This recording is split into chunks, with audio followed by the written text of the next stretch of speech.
Olá pessoal, tudo bem? Ontem nós tivemos a notícia da morte do deputado Nelson Moirer, o primeiro condenado da Lava Jato no Supremo Tribunal Federal. Ele havia pedido a prisão domiciliar, né, sua defesa, ele tinha problemas de saúde, não foi atendido e por causa disso continuou na cadeia, foi infectado com Covid-19 e acabou falecendo.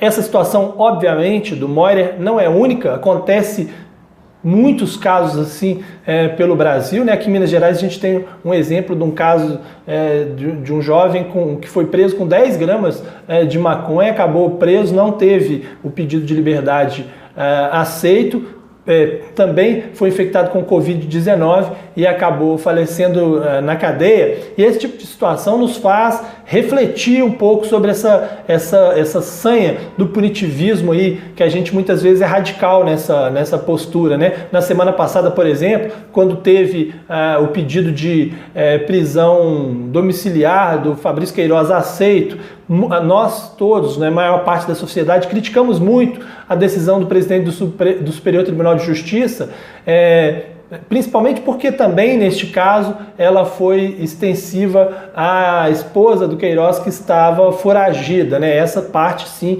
uma decisão, me parece, inadequada. Mas no caso específico do Fabrício Queiroz, né, que é uma pessoa que também tem problemas de saúde, isso é um fato, também vinha fazendo tratamento médico, que não é, no caso, réu, né, ainda, nem réu, quer dizer, não foi condenado, não há nenhuma condenação, não é réu, é apenas um investigado que pode, claro, há todos os indícios das irregularidades praticadas, mas pode amanhã ou depois ser absolvido, né?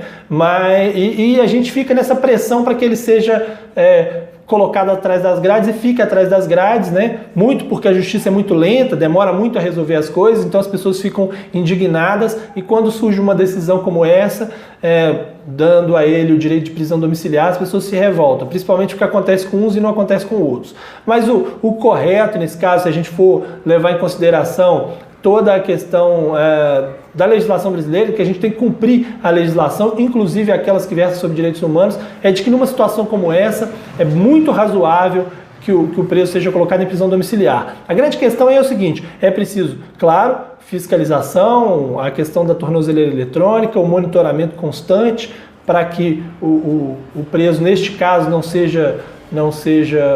fuja nem nada do tipo, mas a gente não pode também fechar os olhos e dizer que, bom, tem que ficar na cadeia e que se dane o que aconteça lá dentro, né? O ministro Gilmar Mendes do Supremo Tribunal Federal muitas vezes é criticado por garantir liberdade de preso, também o Ricardo Lewandowski é muito criticado, né? E os ministros que são mais elogiados por serem mais duros, como o Fachin e o Celso de Mello, neste caso, ficaram em situação muito desagradável, porque foram eles que negaram o pedido do Nelson Moirer para ser soltos, né? Os dois e mais a Carmen Lúcia, por não ter votado, acabou se aliando aos dois, né? Ao relator no caso. Então, assim, é muito triste que a gente tenha que passar por uma situação dessa para refletir um pouco, né, refletir um pouco sobre essa situação. Como eu disse, eu sei que o caso do Nelson Moirer não é único, obviamente que não é único, pelo contrário, para as populações pobres, as populações marginalizadas na sociedade, né, principalmente,